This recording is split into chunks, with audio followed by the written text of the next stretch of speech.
যত চাহিদা আছে তার থেকে সর্বপ্রথম আকাঙ্ক্ষা চাহিদার মধ্যে রাখা দরকার যে সে একবার হলেও হজ করবে, চাই ধনী হোক চাই গরিব হোক। যারা ধনী আছে, যাদের অর্থ সম্পদ আছে, তারা যদি হজ না করে তারা গুনাহগার হবে। আর যাদের ধন সম্পদ নেই, হজ করার জন্য যে টাকার প্রয়োজন ওই টাকার সমপরিমাণ টাকা নেই, তাহলে তার জন্য গুনাহ হবে না হজ না করলে, কিন্তু একটা আকাঙ্ক্ষা থাকা চাই, আমার একটা বাড়ি করতেই হবে। এরকম যদি না করি যে 50,000 টাকার বাজেট, 50 লক্ষ টাকার বাজেটে একটা বাড়ি করতে হবে, এটা আমার জন্য আবশ্যক না, কিন্তু আমার একটা চাহিদা, এটা আমার লাগবে। আমার আপনার দুনিয়াতে থাকার জন্য একটা টিনের ঘরই যথেষ্ট। তারপরেও মানুষ একটা বিল্ডিং করতে চায়, এটা তার একটা চাহিদা দুনিয়াতে। ঠিক তেমনিভাবে যেরকমভাবে বিল্ডিংয়ের প্রয়োজন না হলেও টিনের ঘরে চলে, কিন্তু যার উপর হজ ফরজ হয় নাই, সে যদি হজের নিয়ত করে হজ করে, যে নির্ধারিত সওয়াব সেটা সে পেয়ে যাবে, চাই তার উপর ফরজ হোক অথবা না হোক। আর যার উপর ফরজ হয়ে আছে তার তো অবশ্যই অবশ্যই একবার না একবার হজ করতেই হবে, এটা আর মওকুফ হবে না। একবার যদি ফরজ হয়ে যায়, গত জুমায় বিস্তারিত আলোচনা করেছিলাম হজের গুরুত্ব সম্পর্কে, কার উপর হজ ফরজ, কত টাকা থাকলে হজ ফরজ, এই সম্পর্কে আলোচনা করেছিলাম। এই জুমায় ইনশাআল্লাহ আলোচনা করব হজ করলে লাভ কি, আমরা কি প্রতিদান পাবো রবের পক্ষ থেকে। যে রবের ঘরের জন্য আমাদের এত ভালোবাসা, মায়া, মহব্বত, এত আবেগ, যে ঘরকে নিয়ে কাজ করে, যে ঘরের দিকে ফিরে আমরা 5 ওয়াক্ত নামাজ পড়ি, যে ঘরের স্বপ্ন আমরা অন্তরে লালন করি, যে ঘরের মালিকের ইবাদত করি, সেই ঘরের প্রতি যে ভালোবাসা আছে ওইটা যদি আমরা দেখাই, তো রব আমাদেরকে কি দিবেন এই বিষয়ে আলোচনা করার ইচ্ছা পোষণ করেছি। ওমা তৌফিক ইল্লা বিল্লাহ। কোরআন এবং হাদিস থেকে পাওয়া যায় যে কেউ যদি হজ করে, কোনো ব্যক্তি যখন হজের নিয়ত করবে, রব্বুল আলামিন তাকে এই কাজটা করিয়ে দেবেন। ইচ্ছা শক্তি হচ্ছে মূল শক্তি। যে কোনো কাজ করার জন্য ইচ্ছার প্রয়োজন। আমি আপনি আগে আগে মসজিদে আসতে পারছি কারণ সকাল থেকে আপনার মাথায় ছিল আজকে শুক্রবার, আমাকে যেতে হবে, এই জন্য আসতে পারছি। আর যার মাথায় এটা কাজ করে নাই যে আমাকে আগে যেতে হবে কিংবা শুক্রবার উপস্থিত থাকতে হবে, সে কিন্তু আসতে পারে নাই। সে যদি অবসরও থাকে, তার কোনো কাজও না থাকে, তারপরও সে উপস্থিত হতে পারবে না, তার ইচ্ছা শক্তি ছিল না। তো সর্বপ্রথম মানুষের নিয়ত করতে হবে। যখন খাঁটি সহি নিয়ত করবে, তখন হজ করবে, তখন নবী তার ব্যাপারে ঘোষণা করে, মান হাজ্জা লিল্লাহ ফালাম ইয়ারফাজ ওয়ালাম ইয়াফসুক রাজা কায়াউমিন ওয়ালাদাতহু উম্মুহু। যে কেউ হজ করলো আল্লাহর সন্তুষ্টির জন্য, কথা খুব ভালো করে বুঝবেন, হজ করলো কিসের জন্য? আল্লাহর সন্তুষ্টির জন্য। লিল্লাহ শব্দ ব্যবহার হয়েছে হাদিসের মধ্যে, শুধু একমাত্র আল্লাহর জন্যই হজ করলো। হাজি সাহেব বলবে এরকম না, এরকম নিয়ত নাই। লোকে কি বলবে, অনেক টাকা হয়েছে হজটা করি না, কইরেই ফেলাই, এরকম না। একমাত্র আল্লাহর জন্য হজ করবে এবং হজ চলাকালীন সময়ে স্ত্রী সম্ভোগ থেকে বিরত থাকবে, গুনার কাজ থেকে বিরত থাকবে। তো নবী বলেন, রজা কায়াউমিন ওয়ালাদাতহু উম্মুহু, সে এরকমভাবে বাড়িতে ফিরবে যেমন নবজাতক শিশু ভূমিষ্ঠ হওয়ার পর তার কোনো গুনাহ থাকে না। সুবহানাল্লাহ। এটা কাদের জন্য? যে একমাত্র আল্লাহর জন্য হজ করবে এবং হজে যাওয়ার পর হজ ভঙ্গ হয়ে যায় এরকম কোনো কাজ করবে না। প্রত্যেক জিনিসের তো নিয়ম আছে, তাই না? আমরা নামাজ পড়ি, নামাজে কোন কাজটা করলে নামাজ ভঙ্গ হয়ে যাবে এটা আমাদের জানা আছে। আমরা রোজা রাখি, রোজা রাখে কি কাজ করলে রোজা ভেঙে যাবে এটা জানা আছে। ঠিক তেমনিভাবে হজ যেহেতু আমরা সচরাচর করা হয় না, সবার উপর ফরজও না, সকল নিয়ম কানুন বিধিমালা আমাদের জানাও নেই। যদি হজে যাওয়ার কেউ ইচ্ছা করে, আগে ট্রেনিং নিতে হয় যে কোন কাজ করলে হজ ভেঙে যাবে, কোন কাজ করাই লাগবে, কোন কাজ ছাড়তে হবে। এই কাজগুলা যখন আমরা নিয়ম অনুসারী করব, রাসূল বলেন যখন সে বাড়িতে ফিরবে, সে এরকমভাবে ফিরবে কেমন জানি সে নবজাতক শিশুর মতো, যার কোনো গুনাহ নাই, নিষ্পাপ হয়ে ফিরবে। 1 নম্বর হাদিস। এরকমভাবে অসংখ্য অনেক হাদিস আছে যে হাদিস দ্বারা প্রমাণিত হয় মানুষ নিষ্পাপ হয়ে যায় হজ করার পর। এবং নবী অন্য হাদিসে বলেন যে হজটা যেন কবুল হজ হয়, এটাকে বলা হয় হজ্জে মাবরুর। যে হজ্জে মাবরুরের প্রতিদান কি? রাসূল বলেন আল হজ্জু মাবরুর লাইসা লাহু জাযাউন ইল্লাল জান্নাহ। হজ্জে মাবরুর হচ্ছে যে হজ আল্লাহ রাব্বুল আলামিনের দরবারে কবুল হয়ে যায়, ওই হজকে বলা হয় হজ্জে মাবরুর। কোন হজ আল্লাহর দরবারে কবুল হবে? মুসলমান যখন অন্তরের মধ্যে কাবার প্রেম, কাবার ভালোবাসা, কাবার মহব্বত ধারণ করবে, এর প্রতি আবেগ থাকবে, ভালোবাসা কাজ করবে, টাকার প্রতি মায়া থাকবে না, একমাত্র আল্লাহকে রাজি খুশি করার জন্যই হজ আদায় করবে। নবী বলেন এই হজ হচ্ছে হজ্জে মাবরুর। হজ্জে মাবরুরের প্রতিদান হচ্ছে লাইসা লাহু জাযাউন ইল্লাল জান্নাহ। নবী বলেন যার হজ্জে মাবরুর কবুল হয়ে যাবে, কপালে জুটে যাবে, তার কোনো প্রতিদান হতে পারে না, তার প্রতিদান একমাত্রই জান্নাত। জান্নাত ছাড়া যদি তার প্রতিদান দেওয়া হয় এটা ছোট হয়ে যাবে, তার প্রতিদান জান্নাতেই হবে। হজ্জে মাবরুর। আল্লাহ রাব্বুল আলামিন আমাদেরকে হজ্জে মাবরুর নসিব করুন। সবাই বলেন আমিন। শুধু হজ করলে হয় না, হজ্জে মাবরুর হতে হবে। তা মুহতারাম হাজরিন, এই হজ আমাদেরকে বারবার করার জন্য নবী বলছে। কোন বলেন বারবার যে করব টাকা লাগে না, হজ করতে তো খরচ হয়। তাহলে নবী কয় শোনো, হজ করলে মানুষ গরিব হয় না, বরং দারিদ্রতা দূর হয়ে যায়। এটা হাদিসের মধ্যে আসছে। হজ করলে গুনাহগুলাও দূর হয়, দারিদ্রতাও দূর হয়ে যায়। এই জন্য নবী বলতেছে তাবিউনাল হজ ওয়াল উমরা ফাইন্নাহা ইয়ানফিয়ানিল ফাকর ওয়াল যুনুব। তোমরা হজ একের পর এক করো, বারবার করো। উমরাও তোমরা একের পর এক করো, বারবার করো। কারণ জানো নি, কেউ যখন উমরা করে, হজ করে, তার থেকে দারিদ্রতা দূর হয়ে যায়, সে ধনী হয়ে যাবে। যখন কেউ হজ করবে, উমরা করবে, তার গুনাহগুলো মোচন হয়ে যায়, তার গুনাহগুলোও মোচন হয়ে যাবে, দারিদ্রতাও মোচন হয়ে যাবে। তাহলে বাহ্যিকভাবে যদিও আমরা দেখতেছি হজ করলে আমি গরিব হয়ে যাচ্ছি, টাকাগুলো কমে যাচ্ছে, আমার সম্পদ কমছে, তা রাসূল বলেন উল্টা না, তুমি যদি হজ করো তাহলে তোমার দারিদ্রতা দূর করে দেবে। সুবহানাল্লাহ। তাহলে আমাদের যাদের সামর্থ্য আছে আর চিন্তা করতেছি এই টাকাটা রাখছি ওই কাজের জন্য, তাদেরকে বলবো হজ করে ফেলে, ওই কাজটা হয়ে যাবে। রাসূলের হাদিস তো বলছেন যে আপনাকে দারিদ্র থেকে বের করে দিবে, দরিদ্রতা আপনাকে পাবে না। তাহলে যে কাজের জন্য রাখছেন ওই কাজটা যদি আপনার করা আবশ্যক হয়, করা লাগে, দুনিয়াতে প্রয়োজন হয়, তাহলে তো অবশ্যই আপনাকে দিয়ে করাবে। হাদিসের সারমর্ম তো এটাই বোঝায়। সুতরাং টাকা পয়সার সাধারণ যে মায়া, ওই মায়াটা যদি ত্যাগ করতে পারি, আশা করা যায় রব্বুল আলামিন আমাদেরকে হজ্জে মাবরুর কবুল করবেন ইনশাআল্লাহ। একটা দৃষ্টান্ত দেখেন, পৃথিবীতে এরকম কোনো দৃষ্টান্ত পাবেন না যে হজ করে আসছে এরপরে সে দারিদ্রতায় ভুগতেছে, এরকম দৃষ্টান্ত পাবেন না।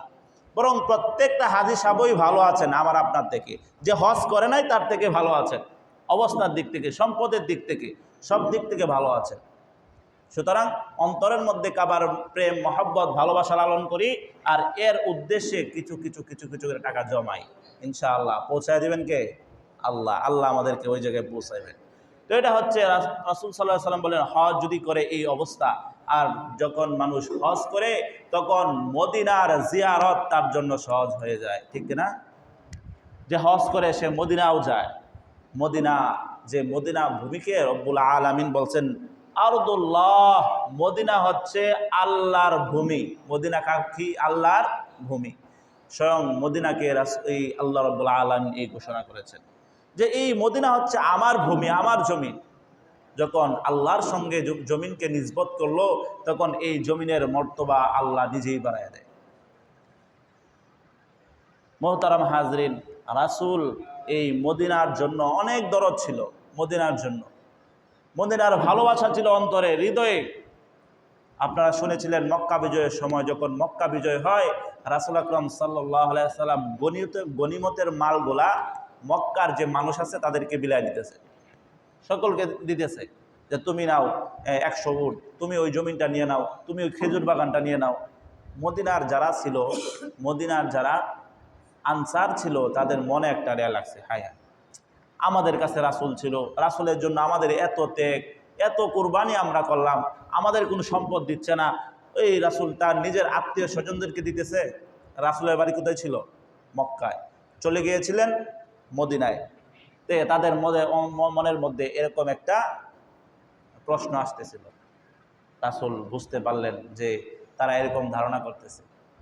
প্রশ্ন করলেন যে তোমরা কি সম্পদ নিতে চাও নাকি আল্লাহর রাসূলকে নিতে চাও? এবং তাদের এই ভয়টাও ছিল রাসূল নাকি এখন মক্কায় থেকে যায়। মক্কা থেকে হিজরত করেছিলেন কারণ মক্কার পরিস্থিতি ভালো না, মক্কার ইসলাম কায়েম হয় নাই, মক্কায় থাকা সম্ভব হচ্ছে না, জুলুম নির্যাতনের শিকার। এখন মক্কা যেহেতু মুসলমানদের হাতে চলে আসছে, তাদের এই ধারণা ছিল রাসূল এই জায়গায় থেকে যাবেন, সম্পদগুলো এই জায়গায় বিতরণ করতেছেন। আর সাহাবীদেরকে যখন এই প্রশ্নের জবাব রাসূল নিজেই দিয়ে দিলেন যে শুনো মদিনার মুসলমানরা, তোমরা কি আল্লাহর রাসূলকে চাও নাকি সম্পদ চাও? যখন তারা বুঝতে পারলেন না নবী এই মক্কায় থাকবেন না, নবী মদিনায় আমাদের সঙ্গে থাকবেন, তখন তারা আবার খুশি হয়ে গেলেন। তো মক্কা মদিনার গুরুত্ব রাসূল থাকার কারণে মদিনার গুরুত্ব আরও বেশি বেড়ে গিয়েছে। যে জায়গায় রাসূল ছিলেন, রাসূলের স্মৃতিগুলা বিজড়িত, ওই জায়গাটা দেখার ইচ্ছা আমাদের মনে জাগে না?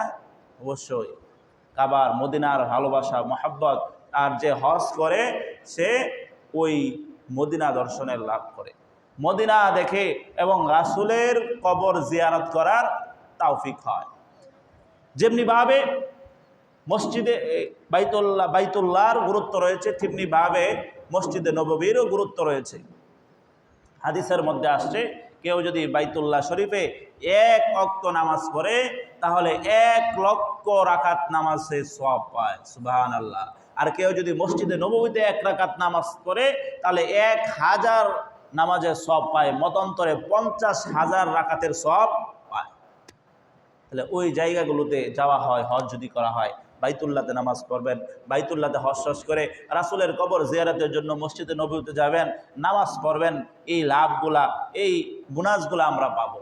অন্যথায় আমাদের জন্য এটা জুটবে না। আমরা যদি হজে না যাই, মদিনা শরীফে না যাই, এগুলা জুটবে না। রাসূল আকরাম সাল্লাল্লাহু আলাইহি ওয়াসাল্লাম আরেক হাদিসে বলেন যে আমার এই মসজিদ অর্থাৎ মসজিদে নববীতে কেউ যদি লাগাতার 40 দিন নামাজ পড়ে, এমনভাবে নামাজ পড়লো যে মাঝখান দিয়ে তার কোনো নামাজ ওয়াক্ত ছুটে যায় নাই, তাহলে সে তার জন্য জাহান্নাম থেকে তাকে বিরত রাখা হবে, তাকে আযাব থেকে বিরত রাখা হবে, মুনাফিকের নাম থেকে তার নামটা কেটে দেওয়া হবে, সে মুনাফিক থাকবে না।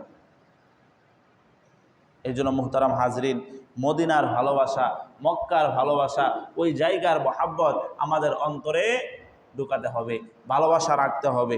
এবং রাসূল বলেন যে হজ করলো সে যেন আমার মৃত্যুর পর আমার কবরটাও জিয়ারত করে। নবী বলেন মান হাজ্জা ফাজারা কবরি বাদা মাউতি কানা কামান জারানি ফি হায়াতি। কেউ যখন হজ করলো, হজ করার পর সে যেন আমার মৃত্যুর পর আমার কবরটাও জিয়ারত করে, কারণ কেউ যখন আমার কবর জিয়ারত করবে আমার মৃত্যুর পর, কেমন জানি সে আমার সঙ্গে সাক্ষাৎ করলো জীবিত অবস্থায়। রাসূলের সঙ্গে এখন সাক্ষাৎ করার সুযোগ আছে? নাই। কিন্তু রাসূল ভবিষ্যৎবাণী দিয়ে গেছেন, তোমরা যখন হজ করবা, হজ করার পর আমার কবরটাও জিয়ারত করবা। তোমরা যদি আমার কবর জিয়ারত করো, আমি নবী বলে গেলাম কেমন জানি জীবিত অবস্থায় আমার সঙ্গে সাক্ষাৎ করবা। আমাদের আকীদা হচ্ছে রাসূল তার রওজা মুবারকে জীবিত, রাসূল জীবিত। মানুষ যখন সালাম দেয় আসসালামু আলাইকা ইয়া রাসূলুল্লাহ, রাসূল কবর থেকে, রাসূল রওজা থেকে উত্তর দেয় ওয়া আলাইকুমুস সালাম ওয়া রাহমাতুল্লাহ। সবকিছু দেখতেছে রাসূল, কবরে জীবিত। এই জন্য মুহতারাম হাজরিন, এই রাসূলকে সালাম দেওয়ার একটা ভালোবাসা, আর রাসূলের কাছে সালাম পৌঁছানোর একটা মহাব্বত অন্তরে লালন করতে হবে। এবং রাসূলের সাক্ষাৎ, রাসূলের দিদার হয়ে যাবে রাসূলের কবর জিয়ারতের মাধ্যমে। নবী বলেন কেউ যদি আমার কবর জিয়ারত করে, আমার নবীর উপর তার জন্য সুপারিশ করা ওয়াজিব হয়ে যায়। সুবহানাল্লাহ, সুপারিশ করা ওয়াজিব হয়ে যায়। মান যারা কবরি ওয়াজাবাত লাহু শাফাআতি, কেউ যদি আমার কবর জিয়ারত করে তাহলে তার জন্য সুপারিশ করা আমার জন্য ওয়াজিব হয়ে যায়। কোন সুপারিশ? কোন সময়ের সুপারিশ? দুনিয়ার সময়ের সুপারিশ। দুনিয়ার সময়ের সুপারিশ না, এরকম সময় সুপারিশ করবে যে আপনার পিতা, আপনার স্ত্রী, আপনার সন্তান, আপনার মা আপনাকে চিনবে না, কেউ কারো পরিচয় দিবে না, মাথার উপরে আপনার সূর্য থাকবে, ইয়া নাফসি করে সবাই দৌড়াবে, কেউ কারো দিকে ভ্রুক্ষেপ করবে না, সকলে গুনার সাগরে হাবুডাবু করবে, কষ্টের মধ্যে থাকবে, ঘুরতে থাকবে, কেউ কারো দিকে তাকাবে না, কারো গায়ে জামা থাকবে না, কারো গায়ে জামা আছে কিনা এটাও খেয়াল করবে না, নিজের গায়েও জামা থাকবে না, তার গায়ে জামা আছে কিনা এটা ভ্রুক্ষেপও করবে না। এরকম অবস্থায় নবী তার জন্য সুপারিশ করবে, ইয়া আল্লাহ তাকে তুমি জান্নাত দিয়ে দাও। এর থেকে আর কি চান? আপনার জন্য আপনি চাইতে হবে না, নবীর কাছে যেতে হবে না যে ইয়া রাসূলুল্লাহ আমার জন্য একটু সুপারিশ করেন। নবী বলেন সে যদি আমার রওজা জিয়ারত করে তার জন্য সুপারিশ করা আমার জন্য ওয়াজিব হয়ে যায়, আমার জন্য আবশ্যক হয়ে যায়, আমি তার জন্য সুপারিশ করব। এটা কিসের মাধ্যমে হয়? নবীর রাসূল রওজা জিয়ারত করার মাধ্যমে। ইনশাআল্লাহ আশা করি আমরা সবাই রাসূলের কবর জিয়ারত করব ইনশাআল্লাহ। নিয়ত আছে না? ইনশাআল্লাহ লালন করেন, দরকার আছে, টাকা থাকুক আর না থাকুক, সৎ কাজের নিয়ত করবেন, আল্লাহ ব্যবস্থা করে দেবে। গুনাহ থেকে বাঁচতে চাইবেন, আল্লাহ সহজ করে দেবে। আল্লাহ কি করবে? সহজ করে দেবে। যে কোনো ভালো একটা উদ্যোগ নেবেন, গুনাহ থেকে বাঁচার ইচ্ছা করবেন, তাহলে সহজ করে দিবে কে? আল্লাহ সহজ করে দেবে সব কিছু। এটা পরীক্ষিত আমল। আমি জীবনে অনেক কাজে পাইছি যে একটা সৎ কাজ, নেক কাজ করতে গেলে, ভালো কাজ করতে গেলে আল্লাহর সাহায্য, নুসরত আসে যদি আপনি অনুভব করেন। আপনার অনুভব করতে হবে বিষয়টা। আর যদি মনে না এমনি এমনি হইতেছে, তাহলে তো আপনার মধ্যে আসলো না। অনুভূতি আনতে হবে, ইচ্ছা আনতে হবে, তাহলে হয়ে যাবে। এই জন্য ইচ্ছা রাখেন, দৃঢ় ইচ্ছা রাখেন। সম্পদ না থাকুক, ইচ্ছা রাখেন। যখন এই 5ই আগস্টের পর একটা কথা এরকম আসছিল যে হজের টাকা অনেক কমায় দিবে, এরকম আসছিল না? যে হয়তো 2-3 লাখ টাকা করে বলতে পারে, উমরা 80-70-80 টাকা করতে পারে। তখন ইচ্ছা করে নিয়েছিলাম যে আল্লাহ যাই করছে, ঋণ করে হইলেও ওই সময় হজটা করে নিলাম, জীবনে একটা সুযোগ। ইচ্ছা করছি, সেই অনুযায়ী কাজও শুরু করছিলাম, কিন্তু পরে আর হইল না। দেখলাম যে ওই 5-7 লাখ টাকাই লাগে। এটা তো সম্ভব, একেবারে শূন্য থেকে 5-7 লাখ টাকা একটু কঠিন। এরপরও নিয়ত আছে, করে রাখছি। আপনারাও নিয়ত করে রাখেন, সুযোগ করে রাখেন, হয়ে যাবে ইনশাআল্লাহ। পারবেন না? ইনশাআল্লাহ। গত জমায় বলেছিলাম, একটা মানুষ যে অটো চালায়, সে নিয়ত করছে সৌদি আরব যাবে, সে কি যায় না? যেমনি হোক যায়, তার কাছে টাকা থাকে না, লোন নেয়, এই করে সেই করে, একটু গাড়িটা বেচে ওই আত্মীয় স্বজন থেকে 50 লয়, ওই টাকা তো পরবর্তী দিয়ে দেওয়া হয়, দেওয়া সহজ হয়। তো নবী বলেন কেউ যদি উমরা করে, হজ করে, আল্লাহ তার থেকে দারিদ্রতা দূর করে দেবে। আর এরকম বলে নাই যে তুমি টাকার জন্য যদি সৌদি আরব যাও তাহলে তোমার দারিদ্রতা আল্লাহ দূর করবে, এরকম বলে নাই। যাওয়াটা কি অন্যায়? অন্যায় না, ভালো। অনেক মানুষে দেখছি যে অন্য দেশে যাবো, সৌদি বেশি সুবিধা নাই, টাকা পয়সা কামানো যায় না, এরপরে সৌদি যাবো, কারণ কি ওই জায়গায় গেলে উমরাটা করতে পারবো, এরকম নিয়ত থাকে না? বলেন কি খারাপ নিয়ত? সেই নিয়ত করার কারণে সে ওই সবটাও পেয়ে যাবে। বিষয়টা বুঝাইতে পারলাম না? যে সৌদি কোনো সুবিধা নাই, অন্য রাষ্ট্রে যাই, তার কথা না। সৌদি সুবিধা হোক না হোক, আমি ওই জায়গায় ওইখানেই যাবো, ওই যেখানে গেলে একটু আল্লাহর ঘরটা দেখা যাবে, এরকম নিয়ত অনেকেরই আছে। এই জন্য আমরাও নিয়ত করে রাখি, তাহলে কবুল করবেন কে? আল্লাহ করবেন। মানুষ যখন এটা অন্তরে লালন করে, দেখেন এটার প্রতি কত ভালোবাসা, কত মায়া, মানুষ যখন আবেগ নিয়ে ওই ঘরটা সর্বপ্রথম দেখব, রব্বুল আলামিন বলেন তার ওই সময় যে দোয়াটা করবে তার দোয়াটা আমি কবুল করে নেই। হাদিসের মধ্যে আছে ওই সময় যখন সর্বপ্রথম কাবা শরীফ নজরে পড়ে, ওই সময় যে দোয়াটা করে ওই দোয়া কবুল হয়। ওই দোয়া কি হয়? কবুল হয়ে যায়। এই জন্য অনেকে আমাদের শিখাইতেন ওই সময় কি দোয়া করবা? ওই সময় দোয়া করবা আল্লাহ জীবনে যত দোয়া করছি সবগুলো তুমি কবুল করে নাও। কারণ এক মুহূর্তে আপনি কয়টা দোয়া করতে পারবেন? এক মুহূর্তে আর কতটুকু করতে পারবেন? বেশি দোয়া করতে পারবে না, কিন্তু সারা জীবনে তো অনেক দোয়াই করছেন। আল্লাহ জীবনে যত দোয়া করছি সবগুলো তুমি কবুল করে নাও, তাহলে আসান। যাক, আল্লাহ আমাদেরকে কাবার দিদার তৌফিক দান করুন। সবাই বলি আমিন। এই কাবা আসলো এই দুনিয়ার সর্বপ্রথম, কাবার যে জায়গাটা এটা প্রথম মাটি, কাবার জায়গাটা প্রথম মাটি। পৃথিবী সৃষ্টি করার পর হাদিসের মধ্যে আসছে ওই পৃথিবীতে কোনো স্থলভাগ ছিল না, পুরাটা জল ছিল। পৃথিবীর কোনো স্থল জায়গা ছিল না, পুরাটা পানি ছিল। আশ্চর্য মনে হয় না? এখনো পর্যন্ত তো 3 ভাগের 1 ভাগ হলো পানি, 1 ভাগ স্থল। হাদিসের মধ্যে আসছে যে বর্তমান সময়ে যে কাবা যে জায়গায়, ওই জায়গার পানিটা এরকম উঁচু ছিল, বাকি সব জায়গার পানি ছিল নিচু, কাবার জায়গার পানিটা ছিল অনেক উঁচু। কেমন মনে হয় না? পানি কিরকম উঁচু হয়ে থাকে কিনা? বরফের পাহাড় আছে না, ওটা কি উঁচু না? বুঝতে সহজ হবে। সব সমতল না, উঁচু নিচু হয়। বরফের উঁচু নিচু হয় না? তো বর্তমান সময়গুলো তো বোঝা সহজ। আর আল্লাহর কুদরতি খেলা কেউ বুঝে না। আল্লাহ চাইলে উঁচু হবে, সমস্যা কি? যে জায়গায় নদীর মোহনা, যে জায়গায় পানি ঘুরপাক খায়, ওই জায়গায় সব পানি কি সমতল? পানি তার আপন জায়গা থাকলেও, পানি শূন্যস্থান পূরণ করা থাকলেও কিন্তু সব জায়গায় সমতল না। বালতির মধ্যে পাক দিয়ে দেখেন, মাঝখানে জায়গাটা কি পানি থাকে না? তো রব্বুল আলামিনের ইশারায় ওই জায়গাটা ছিল উঁচু, বাকি সব জায়গায় পানি ছিল সমতল। আল্লাহ রব্বুল আলামিন যখন ইচ্ছা করলেন দুনিয়াতে আপনি এই স্থলভাগ সৃষ্টি করবেন, তখন ওই জায়গার পানিকে নির্দেশ দিলেন, পানি তুমি নিচু হয়ে যাও। পানিটা সঙ্গে সঙ্গে যখন নিচু হয়ে গেল, চতুর্দিক থেকে পানি এসে ওই জায়গায় ভিড় করলো। একটা খালি জায়গা, ওটা পানি পূর্ণ হবে না, পানি এরকম গড়াগড়ি করে পড়তে থাকলো। যখন পানি এরকম পাক্কায় গুড় পাক্কায় এক জায়গা থেকে আরেক জায়গায় পড়ে, তখন কিছু ফেনা হয়, দেখেন নাই? ওই ফেনাগুলা জমাট হয়ে সর্বপ্রথম ইট পরিমাণ একটা জায়গা ওই ফেনা থেকে রব্বুল আলামিন সৃষ্টি করেন। এটা হচ্ছে কাবা শরীফের জায়গাটা। কাবা শরীফের জায়গাটা একটা ইট পরিমাণ করার পরে রব্বুল আলামিন সুম্মা দুহিয়াতিল আরদ, হাদিসের মধ্যে আসছে, এরপর এটা প্রসারিত করা হয়েছে, টেনে প্রসারিত করা হয়েছে। কতটুকু প্রসারিত? বর্তমান পৃথিবী যতটুকু স্থলভাগ ততটুকু প্রসারিত করা হয়েছে, ওই এতটুকু জায়গা টেনে। সহজে বোঝার জন্য বলি, রুটি যে বানায় প্রথমে এত চেটকা থাকে নাকি? এত বড় থাকে নাকি? খামিরা বানায় এতটুকু একটা বল বানায়, এরপরে একটা টাইনা বেল এরকম করে কি করে এটা রে, হ্যাঁ, ডলে, তারপর ঘষে এটা লম্বা করে না? ঠিক তেমনিভাবে পৃথিবী ছিল একটা ইটের সমপরিমাণ। ইটটা ছিল বর্তমান কাবা শরীফের যে জায়গাটা, ওই জায়গা থেকে রব্বুল আলামিনের নির্দেশে হযরত জিবরাইল আলাইহিস সালাতু ওয়াস সালাম এটা প্রশস্ত করলেন, এই আজকের দুনিয়া।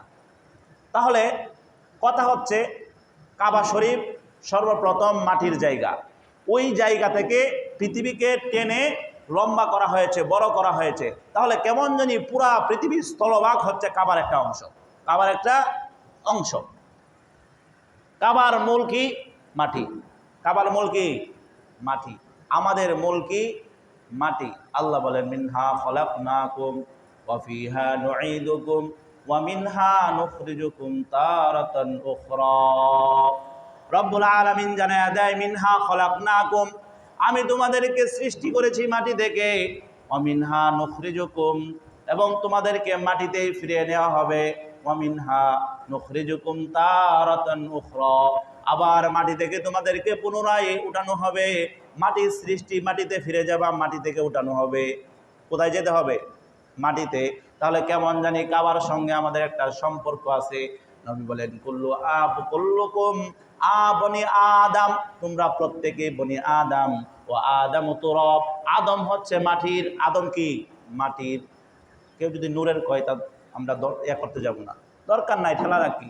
আমি বলে গেলাম, কবরে আপনাকে জীবনও কয় হইতো না, প্রশ্ন করে তো নাই, মানুষ মাটির না নূরের? আল্লাহ আমাদেরকে সৃষ্টি করছেন, বাস আল্লাহ যেভাবে পারেন সৃষ্টি করছেন। কেউ যদি নূরের কয়, আল্লাহ কাজে লাগা দরকার আছে? আরে বেটা, তুমি নামাজ পড়ো না, নামাজ ঠিক করো, নুন না মাটি দরকার নাই, আল্লাহ এটা জিজ্ঞাসা করবে না, এটা জানারও দরকার নাই আমাদের। বাকি কোরআনে যেভাবে আসতে আমরা সেভাবে বলি, তারা যদি এটার ব্যাখ্যা ওইভাবে করে করুক, মাযহাব থাকতে পারে। মাযহাব মানে মত, মাযহাব মানে মত, তোমরা করো। এটার ব্যাখ্যা, মিনহা খলাকনাকুম, আল্লাহ আমাদেরকে মাটি থেকে সৃষ্টি করছে, অমিনহা নুখরিজুকুম, আমাদেরকে মাটিতে ফিরিয়ে দিবেন, তারাতান উখরা, এরপর মাটি থেকে উঠাবেন। তাহলে মুফাসসির, এইটা বলার উদ্দেশ্য কি? কোন মুফাসসিরিনে কেরাম বলেন, মিনহা খলাকনাকুম, তোমাদেরকে কাবা থেকে সৃষ্টি করা হয়েছে, মিনহা খলাকনাকুম ওয়া ফিহা নুঈদুকুম, তোমাদেরকে কাবাতে ফিরিয়ে নেওয়া হবে, ওয়া মিনহা নুখরিজুকুম, তোমাদেরকে কাবা থেকে আবার উঠানো হবে। কারণ পুরাটা কি, যখন রুটি বানাবে খামিরাটা যখন হবে, এই খামিরা টেনেই তো বানানো হয়েছে রুটি। যখন এটা চ্যাপ্টা করা হবে তখন কি বলবেন এই অংশটা রুটি না? এটা বলার সুযোগ আছে? তাহলে মুফাসসিরিনে কেরাম এটাও বলেন যে এই জায়গায় মিনহা খলাকনাকুম মানে হচ্ছে কাবা, ওয়া ফিহা নুঈদুকুম অর্থ হচ্ছে কাবা, ওয়া মিনহা নুখরিজুকুম এর অর্থ হচ্ছে কাবা। অর্থাৎ তোমাদের কাবা থেকে সৃষ্টি, কাবাতে ফিরবা, কাবা থেকে উত্তোলন করা হবে। এর মানে কারণ আমরাও মাটির এবং কাবাও মাটির, এই পৃথিবীর যে স্থলভাগ আছে এই স্থলভাগও মাটি। তাহলে কেমন জানি এই দিক থেকে কাবার সঙ্গে আমাদের সম্পর্ক আছে, আমাদের মিল আছে। বিষয়টা বুঝাতে পারলাম?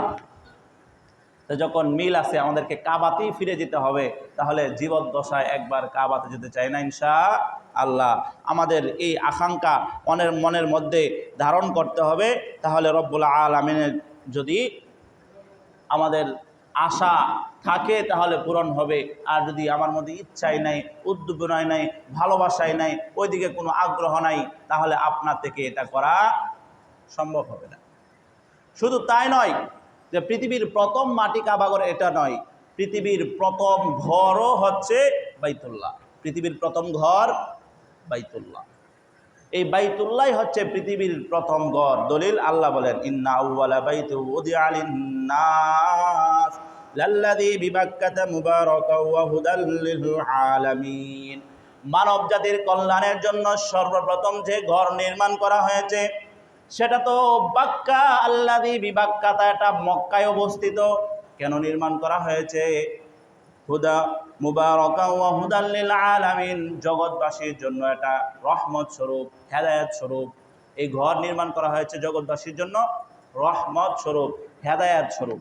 এটা কোরআনের আয়াত। তাহলে শুধু কাবার জায়গাটা পৃথিবীর প্রথম মাটি এই কথাই নয়, এটা তো ঠিকই, আবার কাবা পৃথিবীর সর্বপ্রথম ঘর। সর্বপ্রথম কি ঘর? রব্বুল আলামিন যখন আদম সৃষ্টি করলেন, হাওয়া সৃষ্টি করলেন, লম্বা ইতিহাস, তাদেরকে দুনিয়াতে ফেলে দিলেন। হযরত আদম আলাইহিস সালাতু ওয়াস সালাম যখন দুনিয়াতে এসে পড়লেন শ্রীলঙ্কায়। কোন জায়গায়? শ্রীলঙ্কায়। আর হযরত হাওয়া আলাইহিস সালাতু ওয়াস সালাম পড়লেন জেদ্দায়। তারা দুনিয়াতে আর কোনো মানুষ নাই, পুরা পৃথিবীতে দুইজন মানুষ, দুইজন দুই প্রান্তে, একজন শ্রীলঙ্কায়, একজন সৌদি আরবের জেদ্দায়, দুই জায়গায় কান্নাটি করতেছে আল্লাহর কাছে, আল্লাহ আল্লাহ আমাদেরকে মিলাই দাও, আল্লাহ আমাদেরকে মিলাই দাও, আমাদের ভুল হয়ে গেছে, আর হবে না। এরকম আল্লাহর ইশারায় ইশারায় ইশারায় তাদেরকে সাক্ষাৎ হয়ে গেল আরাফার ময়দানে। কোন জায়গায়? আরাফার ময়দান হচ্ছে পরিচিতির জায়গা, সাক্ষাতের জায়গা। ওই জায়গায় এসে মিলিত হইল। এরপরে এই জায়গার নাম হলো আরাফা। এখন পর্যন্ত, আজও পর্যন্ত হাজী সাহেবরা ওই আরাফাতে একত্রিত হয়। হজের একটা বড় অংশ হচ্ছে আরাফায় অবস্থান করা। সকল হাজীদের প্রতি বছর 20 লাখ 25 লক্ষ হাজী একত্রিত হয় আরাফার ময়দানে। ওই জায়গায় তাদের আছে মিলন হয়। এরপরে দুনিয়াতে প্রথম সাক্ষাৎ হয়। রব্বুল আলামিনের ইশারায় তারা গিয়ে মক্কার এই বর্তমান যে জায়গা আছে ওই জায়গায় একটা ঘর নির্মাণ করার নির্দেশ দেয় রব্বুল আলামিন। হাদিসের মধ্যে আসছে হযরত আদম আলাইহিস সালাতু ওয়াস সালাম সর্বপ্রথম ফেরেশতাদের সাহায্যে এই কাবাঘর নির্মাণ করেন। সর্বপ্রথম ফেরেশতাদের মাধ্যমে কাবাঘর নির্মাণ করেন। কিন্তু যে কাবাঘর যে ডিজাইনে, যে স্ট্রাকচারে ছিল, এটা পরবর্তীতে আর ছিল না। কাবা বিভিন্ন সময় পরিবর্তন হয়েছে। নূহ আলাইহিস সালাতু ওয়াস সালামের প্লাবনের সময় কাবার অস্তিত্ব ছিল না, শেষ হয়ে গিয়েছিল। পরবর্তীতে আবার কয়েকজন বাদশার মাধ্যমে এটার স্থান, স্ট্রাকচার, ইঞ্জিনিয়ারের নকশা এটা পরিবর্তন হয়েছে। বর্তমান যে সিস্টেমে আছে এটা করেছেন হাজ্জাজ বিন ইউসুফ। সৌর শাসক ছিলেন, মানে প্রজাদের উপর খুব নির্যাতন করতেন। তার ডিজাইনের এখন ডিজাইন যেটা আছে এটা আজও পর্যন্ত কে কিভাবে করেছেন ইনশাআল্লাহ আরেক জুমায় আলোচনা করা যাবে। আল্লাহ রাব্বুল আলামিন আমাদের এই ভালোবাসা, কাবার প্রতি মায়া বৃদ্ধি করে দেখ, এবং তার দুনিয়াতে জীবদ্দশায় এই কাবাতে যেন আমরা যেতে পারি, কাবার তোয়াফ যেন করতে পারি, সেই নসিব করুক।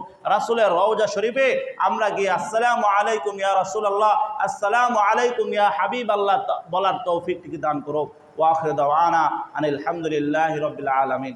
যারা সুন্নত পড়ি নাই ক্বাবলাল জুমা, যারা সুন্নত পড়েন।